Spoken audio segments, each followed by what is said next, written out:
La Caisse d'épargne Île-de-France, fière de soutenir toutes les femmes, vous présente Sud Radio. Parlons femmes, Judith Belair. Bonjour à toutes et à tous. Parlons femmes donne la parole aux femmes incarnées, maîtresses de leur chemin.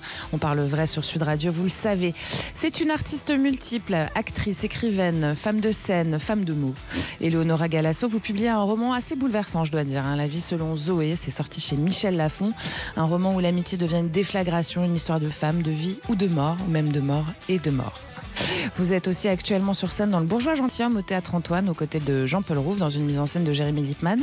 Ça, c'est du mardi au vendredi à 21h, et c'est à Paris. Et le samedi, il y a 2 séances, 16h et 21h aussi. Bon, bref, vous ne vous arrêtez jamais et on aime ça. Bienvenue dans Parlons Femmes. Merci beaucoup Judith, et j'aime m'arrêter pour venir parler avec toi. Voilà. Sud Radio, Parlons femmes, Judith Belair. Alors, Parlons Femmes vous pose des questions, Eleonora Galasso. Est-ce que vous êtes prête ? Toujours. Toujours prête. Quelle femme incarne le courage sans compromis pour vous ? Une femme qui continue de se chercher sans cesse. Qui est jamais arrivée, quoi. Oui. D'accord. Une femme qui ne se dit pas, je vois les choses comme ça. Une femme qui se remet en discussion pour essayer d'évoluer et tracer sa route selon ses désirs et ses convictions les plus profondes. D'accord, donc qui est en accord avec elle-même, quoi, avec son centre. Oui. Fait. Est-ce qu'il y a un nom qui a changé votre vie ? Zoé. Oui. Alors pourquoi elle a changé votre vie, Zoé, étymologiquement, signifie la vie. Ouais. Ça provient du grec. Ouais. Et Zoé a été ma grande amie et aussi la protagoniste du roman que j'ai publié. Donc, vous répondez déjà à une des questions que j'allais vous poser. C'est une histoire vraie. Oui, c'est une histoire vraie. Est-ce que le pouvoir ça fait féminin, ça fait encore peur, selon vous, Eleonora Galasso ? Énormément. Pourquoi ? Parce que c'est les pouvoirs féminins, mais les pouvoirs en général, c'est une prise des responsabilités sur soi de ce en quoi on croit les plus profondément. Et lorsqu'on y croit, on est persévérant. Et donc la persévérance est une vraie avenue. Et il faut beaucoup de poumons pour soutenir cette persévérance. Elle peut faire peur, mais elle peut aussi s'aimer des roses dans les déserts. C'est très joliment dit. Donc le patriarcat, ça existe ?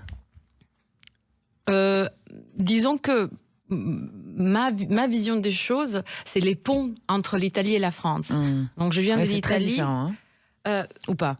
Je pense que c'est latin, quoi, de toute façon. C'est très différent aujourd'hui. Je viens de l'Italie. Mon enfance a eu lieu dans les années 80. Je peux tout à fait confirmer que c'était tout à fait du patriarcat. Et dans le sens où, même si j'ai grandi avec des femmes, il y avait l'ombre de l'homme. L'ombre de l'homme qui était absent, mais qui était donc encore plus présent. Dans mon cas en particulier, puis en général, je peux voir que les choix des femmes dans mon pays, jusqu'il y a peu, parce que aujourd'hui, même politiquement, les choses ont carrément évolué. Absolument. Les destins ont été quand même très marqués par le fait de se mettre derrière un homme et essayer de se débrouiller avec ça et de devenir quelque chose avec ça. Dans l'ombre, quoi. Sinon c'était scandaleux. C'est encore la chasse aux sorcières. En France, je trouve qu'il y a vraiment, grâce au féminisme probablement et au fait que vous, les Français, vous êtes des militants et des militantes, les choses ont changé. Je regarde par exemple des archives de l'INA qui parlent des pères d'autrefois par rapport aux pères d'aujourd'hui. Je trouve qu'il y a une prise de conscience quand même différente quant à l'éducation. Surtout. Il y a de l'écoute, il y a un échange et un travail qui s'est fait, par exemple, au sein des familles, de plus en plus. Pour la parité de l'implication. En co-création.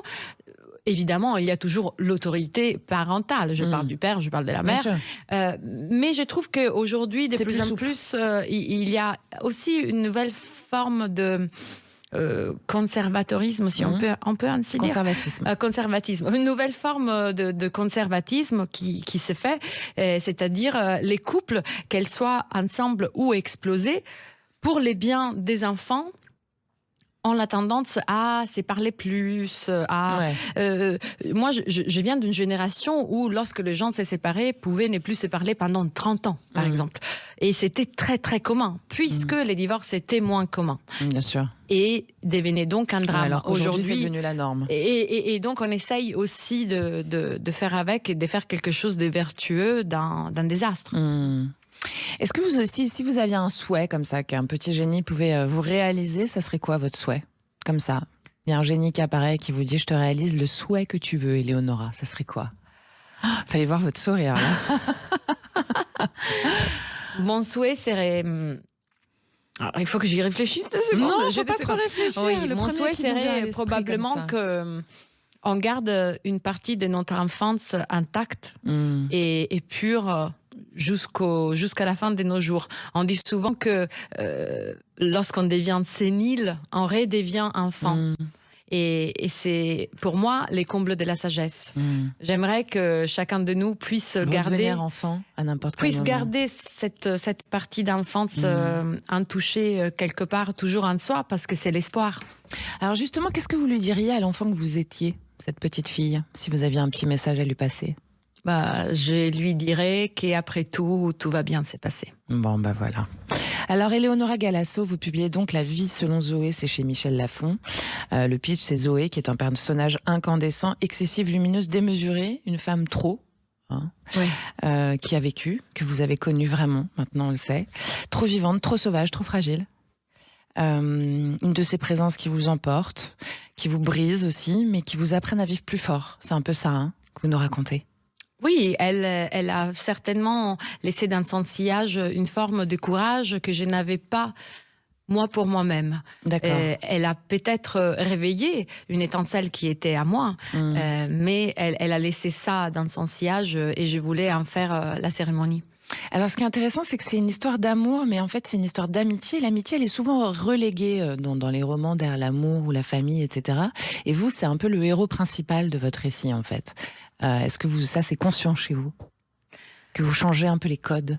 Vous trouvez comme ça. Je pense qu'on a droit, chacun de nous a droit, avec un peu de chance, à 2 ou 3 grandes amitiés dans une vie, vécues avec entièreté, avec aventure et avec une acceptation totale de l'autre. Et c'est ce qui m'est arrivé avec cette femme. Et c'est vrai que, comme vous avez dit un peu plus tôt, c'est de l'ordre de la déflagration. Lorsqu'on fait une vraie rencontre dans une vie, on sait. On sait que c'est pour important. Toujours, que c'est important. Et c'était le cas avec Zoé. Donc, j'étais une plus jeune Italienne, arrivée à Paris, donc il y a environ une dizaine d'années. Et je me retrouve tout de suite dans les décors de ces cocktails parisiens où il faut vous toujours décrivez très bien, raconter quelle est l'actualité, qu'est-ce que tu fais en ces moments, ce qui donne quand même une certaine forme d'anxiété, l'anxiété de la performance, d'être toujours présent à soi avec un projet qui va révolutionner quelque chose, alors que certaines fois on est juste en train de se chercher et que peut-être on fait un travail d'introspection. C'est ça? Elle m'a donné une clé de légèreté par rapport à cette porte que j'ouvrais de la culture française et qui me semblait si grave. Elle m'a donné une clé de légèreté pour pouvoir y accéder et ces regards toujours un peu démystifiants par rapport aux gens, très avec beaucoup de désillusions, avec beaucoup de distance par rapport à elle-même et aux autres, m'a grandement aidée à prendre de la hauteur, disons. Et alors cette Zoé, vous l'avez accompagnée au bord du vide jusqu'à son dernier souffle pendant que votre vie, elle continuait autour? Absolument. Il y a eu effectivement, je construis ces livres comme un conte à rebours. Donc, on croit toujours que lorsqu'on rencontre quelqu'un, on va fréquenter cette personne jusqu'à la fin. Mais la fin, c'est quand? Il y a un temps limite pour tout. Et cette amitié, en l'occurrence, elle a duré 10 ans. Donc, à partir de la première rencontre jusqu'à la fin de la vie de mon amie Zoé, elle a duré 10 ans. Et depuis les débuts, en fait, il y avait déjà tout tracé, ce qui serait arrivé. Parce que la première phrase que j'entends dire à cette femme, c'est « j'aime la vie à mourir ». C'est vrai que nous avons passé quelques années absolument insouciants, typiques des amitiés qui se forgent avec des valeurs en commun, avec beaucoup, beaucoup d'humour en commun, des vacances, des déjeuners, des terrasses, des fêtes. Et puis, à un moment, la maladie s'est insérée comme un troisième invité entre nous, et cela a fait que la relation a basculé dans quelque chose qui pourrait ressembler à une emprise, mais c'était certainement quelque chose de pas conscientisé. Vous étiez un peu aidante, donc finalement pendant un certain temps avec elle, et c'est pas une emprise, c'est que quand on est en position d'aidant, on est à disposition, quoi. Et vous étiez enceinte, donc c'est assez particulier. Le combat entre la dualité de la vie, de la mort, de où on se positionne soi aussi par rapport à sa propre expérience. C'est exactement ça, Judith. J'ai porté la vie et Zoé portait la mort. Donc évidemment, elle en voulait à la vie. Elle m'en voulait pas directement. C'est là où je dis il y avait une forme d'emprise non conscientisée et certainement non malicieuse. Mais c'était un rapport de force, la force de la vie et la force de la mort, et qui faisait que effectivement être à ses côtés, être en général aux premières loges de la souffrance de quelqu'un, fait que on devient bouc émissaire, fait que on est habité par toute une série de sensations qui ne sont même pas très agréables à vivre. Les plus joyeuses, c'est le courage d'être à côté de quelqu'un et de se donner du mal pour essayer de lui faire passer des bons moments. Mais les plus négatives sont aussi, mais qu'est-ce que je fais avec cette personne? Je perds mon temps, de toute façon elle va crever, et les plus vite, les mieux c'est. Il y a aussi des choses de cet ordre-là, et il faut accepter et s'autoriser parce qu'on vit tous à cette des vague. choses comme ça, bien sûr. Parlons Femmes, c'est l'émission qui vous fait découvrir des femmes d'exception. Vous êtes en compagnie de l'auteure et comédienne Éléonora Galasso. Surtout, restez avec nous. À tout de suite. La Caisse d'épargne Île-de-France, fière de soutenir toutes les femmes, vous présente Sud Radio. Parlons Femmes, Judith Belair. Parlons vrai, parlons femmes, comme tous les samedis à 13h30 sur Sud Radio. À mes côtés, la comédienne et auteure Éléonora Galasso et son roman La vie selon Zoé, c'est chez Michel Lafon, aussi à l'affiche. Vous êtes aussi à l'affiche, Éléonora, du Bourgeois gentilhomme. C'est au théâtre Antoine. C'est aux côtés de Jean-Paul Rouve dans une mise en scène de Jérémy Lippmann. Et je vous le conseille fortement à tous. On s'éclate avec les enfants, sans les enfants. C'est du mardi au vendredi à 21h, et le samedi, il y a 2 séances à 16h et à 21h. Alors, avant d'enchaîner sur le Bourgeois gentilhomme, parce que quand même j'ai passé un excellent moment, je voulais vous demander ce qu'a changé Zoé en vous, Éléonora Galasso, au plus profond de vous. C'était une révolution par rapport au courage d'aller vers la voie qui avait toujours été tracée à mon humble avis pour moi, et que je n'arrivais pas à bâtir par moi-même. Parce que j'avais des conditionnements qui faisaient que je me disais que ce n'était pas pour moi. Et alors que elle faisait autour d'elle un déluge, parce qu'elle n'avait plus rien à perdre, et qu'elle ne faisait que construire, puis détruire, puis construire, puis détruire, en la regardant faire ainsi, je me suis dit...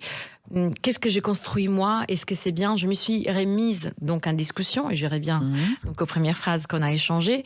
Et puis aussi, j'ai résolu quelque part l'énigme de l'amitié. Souvent, il y a toujours cet ami que notre entourage ne comprend pas. Il y a toujours cet ami on nous dit, mais pourquoi elle, enfin, parce que c'était lui, parce que c'était moi, quelque part. Eh bien, je me le suis demandé longtemps, et j'ai compris en fin d'amitié que finalement, il y avait une véritable fêlure qui nous unissait, et que j'ai découvert vraiment au fur et à mesure, vers la fin des jours de mon ami, et qui faisait qu'il y avait ces je ne sais quoi au début, qui m'avait attiré de manière inexorable à elle, et qui a fait que on s'est finalement beaucoup donné, même dans l'après. Parce que et après... c'est pour ça que vous avez écrit. C'est pour continuer, en fait. J'ai écrit pour comprendre et pour explorer effectivement l'énigme de l'amitié, pour comprendre pourquoi on devient ami d'une telle personne et pas d'une autre, pourquoi on décide de donner plus que le quota habituel à quelqu'un qui le mérite, les mérite pas, c'est pas une question de mérite, sujet, vraiment. Et je voulais explorer cela et aller vraiment au tréfond de ce que cette personne avait laissé comme trace à moi et comment là où elle s'était perdue, j'aurais pu me sauver. Bien sûr. Alors, on va parler d'un sujet un peu plus gai, parce que vous faites des romans touchants et qui sont un peu un coup de poing, puis vous jouez aussi dans Le Bourgeois gentilhomme à côté, et ça, c'est pas mal. Alors, je rappelle un peu aux auditeurs, c'est une pièce de Molière, c'est l'histoire délicieusement ridicule de Monsieur Jourdain, qui est un riche bourgeois obsédé par l'idée de devenir noble, pour ressembler aux grands, et s'entoure de maîtres en tout, maîtres de musique, maîtres de danse, maîtres d'armes. Il a un costume, mais pas possible. Et alors vous êtes Dorimène, cette femme noble, c'est ça? C'est la comtesse? Je suis la marquise, non, c'est la marquise Dorimène, pour qui les bourgeois gentilshommes, effectivement, fait tout ce qu'il a à faire afin d'essayer de hanter la noblesse et de la rejoindre, puisqu'il est un commerçant plutôt riche. Il veut devenir noble, et en fait il vous exhibe, il a envie qu'on sache qu'il vous fréquente, vous êtes courtisé, vous êtes exhibé, manipulé. Bon, pas vraiment. L'époque, alors je vais y revenir justement. À l'époque, c'est ça, parce qu'à l'époque, la femme était un objet social. On peut le dire à l'époque de Molière, hein? Oui. Voilà, c'était très compliqué de s'affirmer en tant que femme. Mais Molière était un grand féministe. Oui, mais bon, on se demande même si c'était des femmes qui jouaient vraiment les femmes parfois sur scène. C'était pas si simple que ça, c'est vrai. L'époque en elle-même. Ce qui n'est pas du tout le cas aujourd'hui. Et donc votre interprétation, elle sort complètement de cette idée-là, parce que finalement, elle s'amuse beaucoup aussi, et on se rend bien compte qu'elle sait à qui elle a affaire, finalement. Donc ça, c'est votre interprétation de ce rôle. Effectivement, c'était très drôle, Judith, parce que le jour où j'ai passé l'audition pour Les Bourgeois gentilshommes, je me suis présentée avec une proposition, c'est qu'on appelle une proposition dans une audition, c'est-à-dire j'ai essayé d'incarner les personnages. J'étais la marquise Dorimène, mais une marquise italienne, parce que je peux certainement pas changer une marquise française que je ne serai jamais. Et donc beaucoup de bijoux, des éventails, des chapeaux, etc. Et une bonne partie de cette proposition a été gardée, y compris l'accent. Ce qui fait que cette marquise, qui est une veuve d'ailleurs, c'est une femme. C'était le seul moyen d'être libre à l'époque, d'ailleurs, il faut le dire. Les femmes, et donc, les veuves, c'était les on seules se femmes demande libres. comment est-elle devenue veuve? Qu'est-ce qu'elle laisse derrière elle? Est-ce qu'il y a un crime Est-ce qu'elle a tué son mari? Voilà, je me le demande chaque jour, parce que chaque soir j'arrive sur scène et Dorimène, que j'incarne donc, porte un voile noir. Donc elle incarne tout d'abord le deuil. Mais c'est un deuil assez allègre, puisqu'il y a Dorante, qui est le comte, qui est la courtise, qui voudrait l'épouser. Qui est incarné par Michael Cohen. Et qui est incarné par Michael Cohen, et qui est un partenaire de scène absolument délicieux. Et c'est très, très drôle, vous vous amusez. C'est très drôle. Ça se voit que vous vous amusez, ça marche sur le public. Enfin, moi, j'y suis venue, je peux le dire, avec ma fille de 11 ans, qui s'est éclatée des rires aussi. Donc ça fonctionne. Entendre les rires des enfants, c'est la plus belle chose. Et réussir à faire entendre Molière aux enfants, c'est quand même aussi une prouesse. C'est une prouesse de la mise en scène aussi de Jérémy Lipman, qui est très visuelle, très rythmée. Elle est très chorégraphique, il y a de la danse, il y a du chant. Enfin, c'est très étonnant, c'est détonnant même, j'ai envie de dire. Oui, absolument. Et Jérémy Lipman, avec Jean-Paul Rouve, ont tenu énormément à ce que, les textes soient absolument inaltérés. Et de l'autre côté, que le texte soit dit et joué comme le quotidien d'aujourd'hui. C'est pourquoi les publics est au rendez-vous probablement. Et ce qui est très intéressant, c'est qu'à l'époque, c'était quand même un conte sur le ridicule humain, une satire sociale totale, qui résonne complètement aujourd'hui. C'est un miroir de notre époque aussi. C'est-à-dire qu'on passe notre vie à vouloir être connu, à s'habiller, à se mettre en lumière pour être sur les réseaux sociaux, pour appartenir à la caste sociale des riches, en fait, ou de je ne sais quoi, ce qu'on projette. Finalement, on est vraiment au cœur du problème que nous propose Le Bourgeois gentilhomme. C'est impressionnant à quel point cette pièce est contemporaine.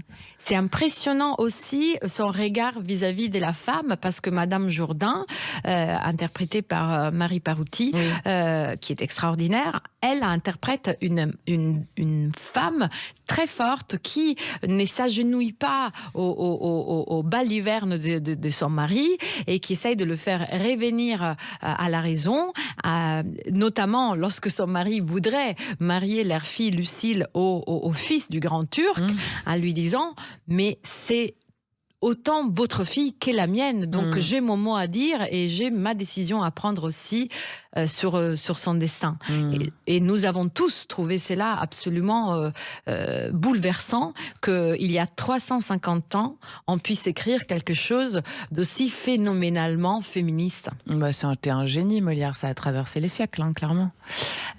Vous avez fait pas mal de scènes, je vous avais vu dans Dévorante, vous avez fait pas mal de petites choses, Éléonora. Là, quand vous montez sur la scène d'un vrai théâtre comme le Théâtre Antoine, avec des grands comédiens autour de vous, bon, c'est quand même une étape de passé. Qu'est-ce que ça vous fait comme effet? Est-ce que c'est votre nouvelle route? C'est une plus grande maison de poupées, en fait. Ouais, c'est ça. Ça me va très bien. Et du coup, les personnages, vous êtes qui dans la maison de poupées? On peut savoir. Ce qui est fou, c'est que Jérémy Lippmann nous avait tous stylisé. Il avait stylisé chacun de nous et il y avait un vrai logo sur les fronts de chacun de nous. Et en fait, pour ceux qui viennent voir les spectacles, évidemment, c'est joué, c'est incarné, c'est quotidien, mais il y a quelque chose d'extrêmement graphique et d'extrêmement précis. Ouais, puis le costume de Jean-Paul Rouve, c'est Monsieur Jourdain, hein, c'est vraiment à voir. Et d'ailleurs, comment ça s'est passé avec lui? Parce que Jean-Paul Rouve, c'est quand même pas n'importe quel comédien. Il incarne ce Monsieur Jourdain qui est touchant et qui est ridicule, en fait. La complicité entre vous, comment vous avez travaillé les scènes? Comment ça se passe avec lui? Il a travaillé avec chacun de nous en nous offrant... il est dans le don. Les jeux, absolument. Ça, il est dans la générosité, complètement. Ouais. Il adore la troupe. Ouais. Il est toujours les derniers à boire des coups à la fin de la représentation. Il est très fédérateur. On passe beaucoup de temps ensemble, autant que troupe en dehors de la scène, et ce qui fait que c'est irrésistible. Ça se voit sur scène, c'est-à-dire que ça crée une osmose. C'est important, ça, de se retrouver entre vous. Comme Jérémy Lippmann nous l'a dit, ça fait partie entièrement d'une mise en scène réussite, les temps passés dans la troupe, même en dehors de la scène, et c'est ce que nous faisons avec grand plaisir. Vous touchez à beaucoup de choses.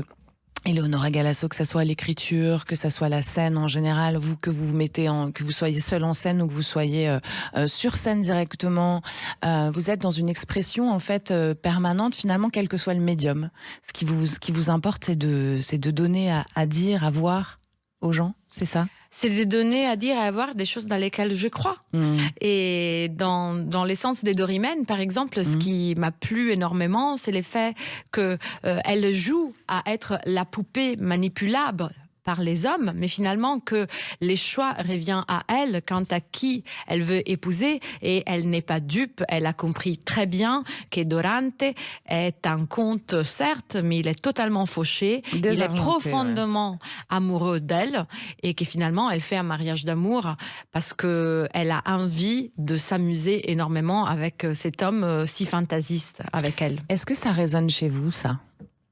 Absolument. Ouais. C'était un peu une évidence, quoi, pour vous. Ça résonne dans l'essence du choix entier et du choix sentimental et de vivre, en fait, de vivre uniquement selon les valeurs dans lesquelles on croit, ou bien mourir des fièvres. Ouais. Voilà. Eh bien, merci beaucoup, Éléonora Galasso. J'espère que vous allez rester vivante bien longtemps encore pour continuer à nous amuser et surtout à nous toucher, parce que je rappelle votre livre, La vie selon Zoé, c'est chez Michel Lafon.